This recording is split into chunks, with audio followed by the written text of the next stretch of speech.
Hi dear friends, welcome to Medical Destiny YouTube channel. Before watching this video, please take a moment to subscribe my channel. In this video, you will go through 25 Nclex-Rn nursing examination multiple choice questions and answers. Read the question by yourself and find the correct answer. Let's begin. 256. A nurse has administered approximately half of a high cleansing enema when the client complains of pain and cramping. Which nursing action is appropriate? 1. Reassuring the client and continuing the flow. 2. Discontinuing the enema and notifying the physician. 3. Raising the enema bag so the solution can be completed quickly. 4. Clamping the tubing for 30 seconds and restarting the flow at a slower rate. Answer. For Rationale, the enema fluid should be administered slowly. If the client complains of pain or cramping, the flow is stopped for 30 seconds and restarted at a slower rate. Slow enema administration and stopping the flow temporarily, if necessary, will decrease the likelihood of intestinal spasm and premature rejection of the solution. The higher the solution container is held above the rectum, the faster the flow and the greater the force in the rectum. There is no need to discontinue the enema and notify the physician at this time. 257. The client with chronic renal failure who is scheduled for hemodialysis this morning is due to receive a daily dose of enalapril, Vasotec. The nurse plans to administer this medication, 1. During dialysis. 2. Just before dialysis. 3. The day after dialysis. 4. Upon return from dialysis. Answer. For Rationale, antihypertensive medications, such as enalapril, are administered to the client after hemodialysis. This prevents the client from becoming hypertensive during dialysis and also from having the medication removed from the bloodstream by dialysis. There is no rationale for waiting a full day to resume the medication. This would lead to ineffective control of the blood pressure. 258. A nurse is assessing a client's cigarette smoking habit, and the client states that he has smoked 3/4 of a pack per day over the last 10 years. The nurse calculates that the client has a smoking history of how many pack years? Pack years. Answer, 7.5. Rationale. The standard method for quantifying smoking history is to multiply the number of packs smoked per day by the number of years of smoking. The number is recorded as the number of pack years. The calculation for the number of pack years for the client who has smoked 3/4 of a pack per day for 10 years is 0.75 pack _10 years 1/4 7.5 pack years. 259. The nurse is preparing to care for a client returning from the operating room after a subtotal thyroidectomy. The nurse anticipates the need for which of the following items to be placed at the bedside? 1. Hypothermia blanket. 2. Emergency tracheostomy kit. 3. Magnesium sulfate in a ready-to-inject vial. 4. Ampoule of saturated solution of potassium iodide, SSKI. Answer. 2. Rationale. Respiratory distress can occur after thyroidectomy as a result of swelling in the tracheal area. The nurse would ensure that an emergency tracheostomy kit is available. Surgery on the thyroid does not alter the heat control mechanism of the body. Magnesium sulfate would not be indicated because the incidence of hypomansemia is not a common problem post-thyroidectomy. SSKI is typically administered preoperatively to block thyroid hormone synthesis and release, as well as to place the client in a euthyroid state. 260.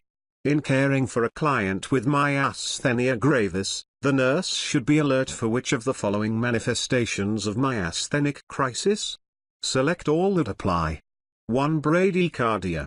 2. Increased diaphoresis. 3. Decreased lacrimation. 4. Bowel and bladder incontinence.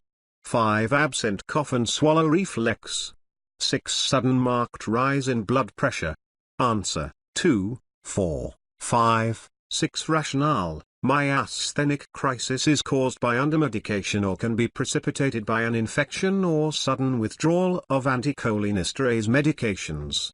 It may also occur spontaneously.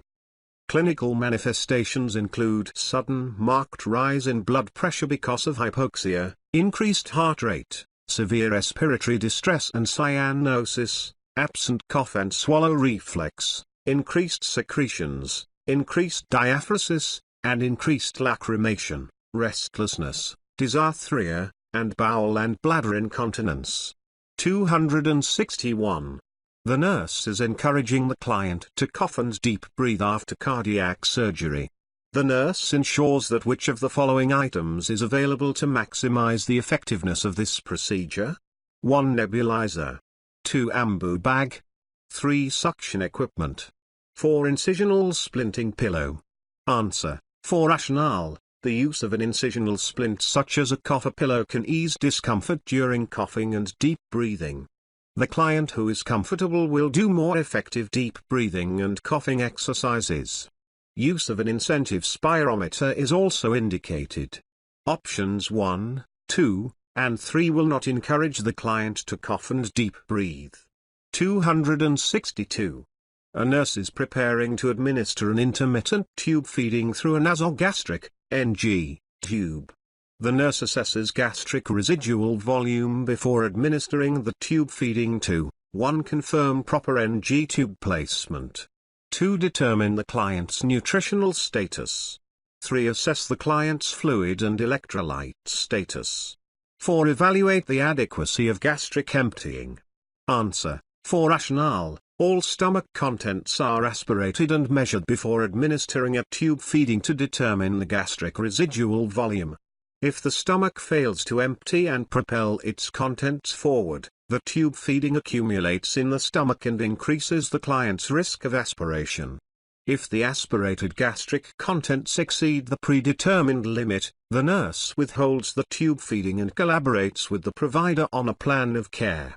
Assessing gastric residual volume does not confirm placement or assess fluid and electrolyte status.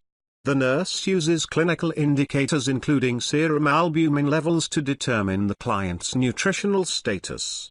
263. The nurse is caring for a client scheduled to undergo a renal biopsy. To minimize the risk of post-procedure complications, the nurse reports which of the following laboratory results to the physician before the procedure? 1. Potassium, 3.8 mg/L. 2. Serum creatinine, 1.2 mg/dL. 3. Prothrombin time, 15 seconds.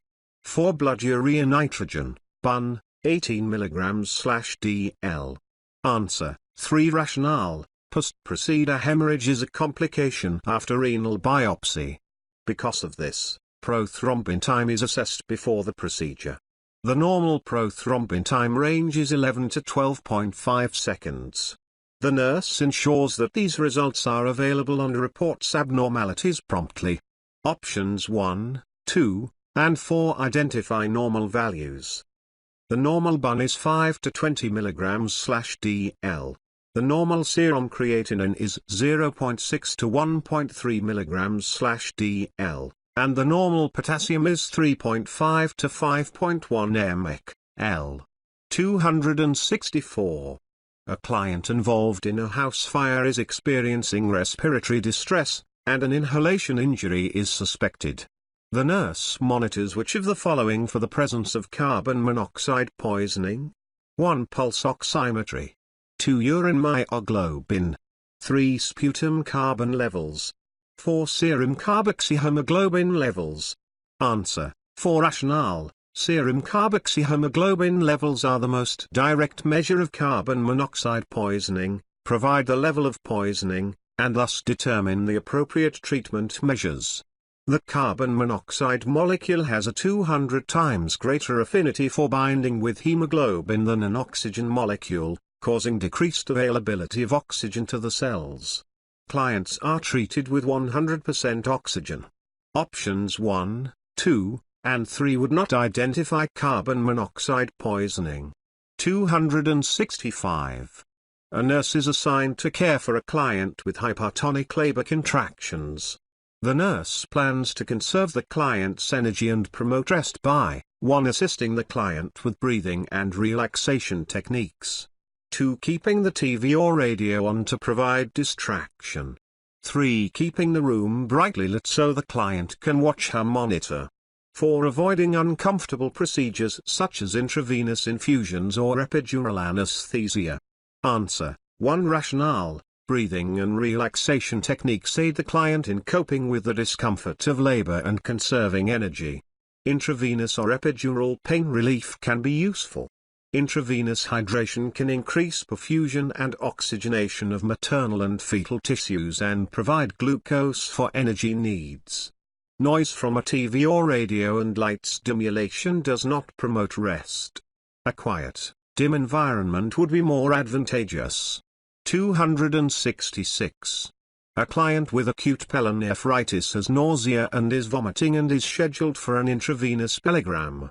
The nurse places highest priority on which action? 1. Ask the client to sign the informed consent. 2. Explain the procedure thoroughly to the client. 3. Place the client on hourly intake and output measurements. 4. Request a prescription for an intravenous infusion from the physician. Answer. 4. Rationale. The highest priority of the nurse would be to request a prescription for an intravenous infusion. This is needed to replace fluid lost with vomiting, will be necessary for dye injection for the procedure, and will assist with the elimination of the dye after the procedure. The intake and output should be measured, but this will not assist in preventing dehydration. Explanation of the procedure and obtaining the signed informed consent are done once the client's physiological needs are met. 267. The nurse is planning care for a client with a T3 spinal cord injury. The nurse includes which intervention in the plan to prevent autonomic dysreflexia, hyperreflexia? 1. Administered xanthazine, Decadron, as per the physician's prescription. 2. Assist the client to develop a daily bowel routine to prevent constipation. 3. Teach the client that this condition is relatively minor with few symptoms. 4. Assess vital signs and observe for hypertension, tachycardia, and tachypnea. Answer. 2. Rationale. Autonomic dysreflexia is a potentially life-threatening condition and may be triggered by bladder distension, bowel distension, visceral distension, or stimulation of pain receptors in the skin. A daily bowel program eliminates this trigger. A client with autonomic hyperreflexia would be hypertensive and bradycardic. Removal of the stimuli results in prompt resolution of the signs and symptoms. Option 1 is unrelated to this specific condition. 268. A client taking diuretics is at risk for hypokalemia. The nurse monitors for which of the following clinical manifestations of hypokalemia? Select all that apply. 1. Muscle twitches. 2. Deep tendon hyperreflexia. 3. Prominent U wave on ECG. 4. General skeletal muscle weakness. 5. Hypoactive to absent bowel sounds. 6. Tall T waves on ECG. Answer. 2, 3, 4, 5. Rationale. Hypokalemia is a serum potassium level less than 3.5 mg/L. Clinical manifestations include ECG abnormalities such as ST depression, inverted T wave, prominent U wave, and heart block. Other manifestations include shallow infective respirations and diminished breath sounds, general skeletal muscle weakness and deep tendon hyperreflexia, decreased bowel motility and hypoactive to absent bowel sounds, and polyuria, decreased ability to concentrate urine, and decreased urine-specific gravity. Tall T waves and muscle twitches are manifestations of hypokalemia. 269. A client has a left pleural effusion that has not yet been treated. The nurse plans to have which of the following items available for immediate use? 1. Intubation tray. 2. Paracentesis tray. 3. Thoracentesis tray. 4. Central venous line insertion tray. Answer. 3. Rationale. The client with a significant pleural effusion is usually treated by thoracentesis. This procedure allows drainage of the fluid, which may then be analyzed to determine the precise cause of the effusion. The nurse ensures that a thoracentesis tray is readily available in case the client's symptoms should rapidly become more severe. A paracentesis tray is needed for the removal of abdominal effusion. Options 1 and 4 are not specifically indicated for this procedure. 270. A client has been taking procainamide. The nurse understands that the priority intervention before administering the medication is to 1. Obtain a chest X-ray. 2. Check the blood pressure and pulse. 3. Obtain a complete blood cell count and liver function studies. 4. Schedule the client for a drug level to be drawn 1 hour after the dose. Answer: 2. Rationale. Procainamide is an antidysrhythmic medication. Before the medication is administered, the client's blood pressure and pulse are checked. This medication can cause toxic effects, and serum blood levels would be checked before administering the medication. Therapeutic serum level is 3 to 10 mcg per milliliter. Obtaining a complete blood cell count and liver function studies is unnecessary. Additionally, a chest X-ray is unnecessary. 271. A client with urolithiasis is being evaluated to determine the type of stone that is being formed. The nurse plans to keep which of the following items available in the client's room to assist in this process? 1. A strainer. 2. A calorie count sheet. 3. A vital signs graphic sheet. 4. An intake and output record. Answer: 1. Rationale. The urine is strained until the stone is passed, obtained, and analyzed. Straining the urine will catch small stones that may be sent to the laboratory for analysis. Once the type of stone is determined, an individualized plan of care for prevention and treatment is developed. Options 2, 3, and 4 are unrelated to the question. 272. The nurse provides dietary instructions to a client who needs to limit intake of sodium. The nurse instructs the client that which food items must be avoided because of their high sodium content. Select all that apply. 1. Apples. 2. Broccoli. 3. Soy sauce. 4. Asparagus. 5. Cantaloupe. 6. Cured pork. Answer: 3, 6. Rationale. Foods highest in sodium include table salt, some cheeses, soy sauce, cured pork, canned foods because of the preservatives, and foods such as cold cuts. Fruits and vegetables contain minimal amounts of sodium. 273. The nurse is preparing to care for a client after ureteral lithotomy who has a ureteral catheter in place. The nurse plans to implement which action in the management of this catheter when the client arrives from the recovery room? 1. Clamps the catheter. 2. Places tension on the catheter. 3. Checks the drainage from the catheter. 4. Irrigates the catheter using 10 ml sterile normal saline. Answer: 3. Rationale. Drainage from the ureteral catheter should be checked when the client returns from the recovery room and at least every 1 to 2 hours thereafter. The catheter drains urine from the renal pelvis, which has a capacity of 3 to 5 milliliters. If the volume of urine or fluid in the renal pelvis increases, tissue damage to the pelvis will result from pressure. Therefore, the ureteral tube is never clamped. Additionally, irrigation is not performed unless there is a specific physician's prescription to do so. 274. Before administering an intermittent tube feeding, the nurse aspirates 40 milliliters of undigested formula from the client's nasogastric tube. Which should the nurse implement as a result of this finding? 1. Discard the aspirate and record as client output. 2. Mix with new formula to administer the feeding. 3. Dilute with water and inject into the nasogastric tube. 4. Reinstill the aspirate through the nasogastric tube via gravity using a syringe. Answer: 4. Rationale. After checking residual feeding contents, the nurse reinstills the gastric contents into the stomach by removing the syringe bulb or plunger and pouring the gastric contents via the syringe into the nasogastric tube. Gastric contents should be reinstilled, unless they exceed an amount of 100 milliliters or as defined by agency policy, to maintain the client's fluid and electrolyte balance. The nurse avoids mixing gastric aspirate with fresh formula to prevent contamination. Because the gastric aspirate is a small volume, it should be reinstilled. However, Mixing the formula with water can also disrupt the client's fluid and electrolyte balance unless the client is dehydrated. 275. To increase medication effectiveness, the nurse should instruct the client taking oral bisacodyl, Nclex, to take the medication, 1 at bedtime, 2 with a large meal, 3 with a glass of milk, 4 on an empty stomach. Answer: for Rationale, bisacodyl, Nclex, is a laxative. The most rapid effect from bisacodyl occurs when it is taken on an empty stomach. If it is taken at bedtime, the client will have a bowel movement in the morning. It will not have a rapid effect if taken with a large meal. Taking the medication with a glass of milk will not speed up its effect.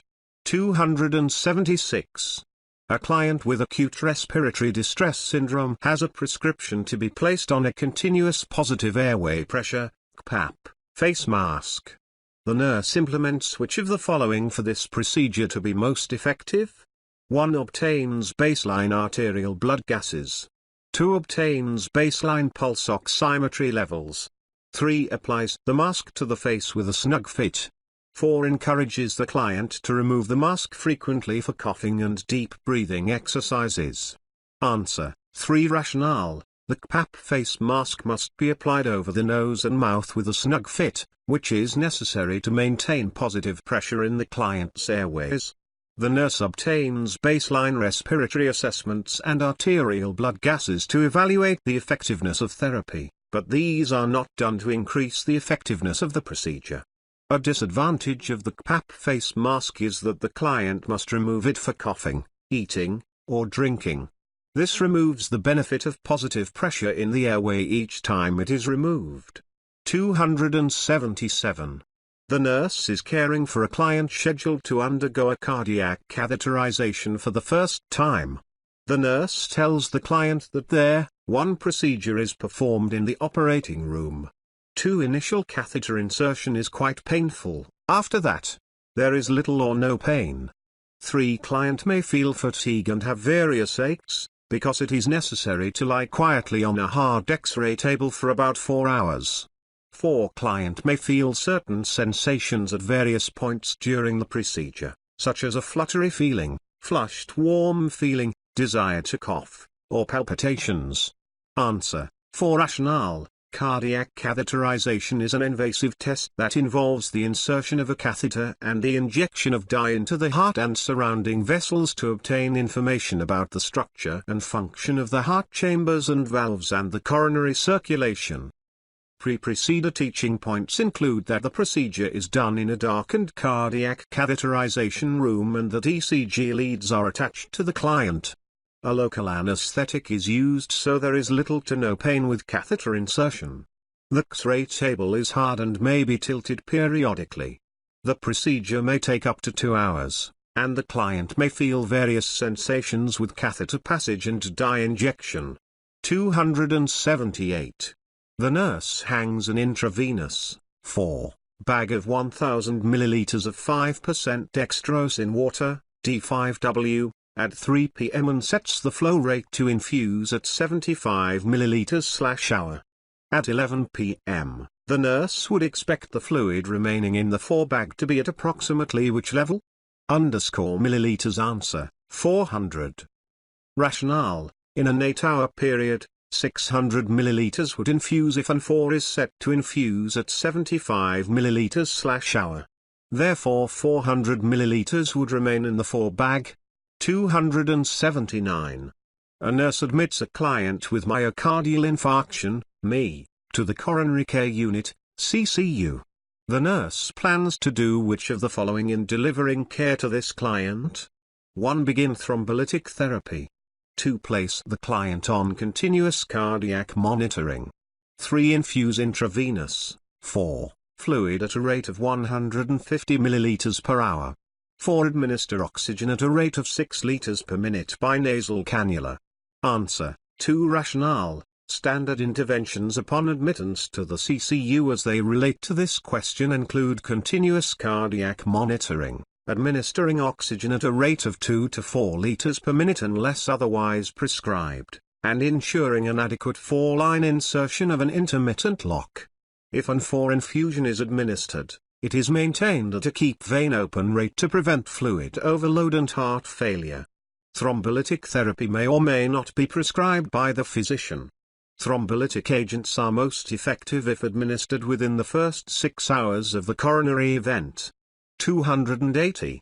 The nurse is analyzing an electrocardiogram, ECG, rhythm strip on an assigned client. The nurse notes that there are 3 small boxes from the beginning of the P wave to R wave. The nurse records that the client's PR interval is 1 0.12 second, 2 0.20 second, 3 0.24 second, 4 0.40 second. Answer: 1. Rationale. Standard ECG graph paper measurements are 0.04 second for each small box on the horizontal axis, measuring time, and 1 mm, measuring voltage, for each small box on the vertical axis.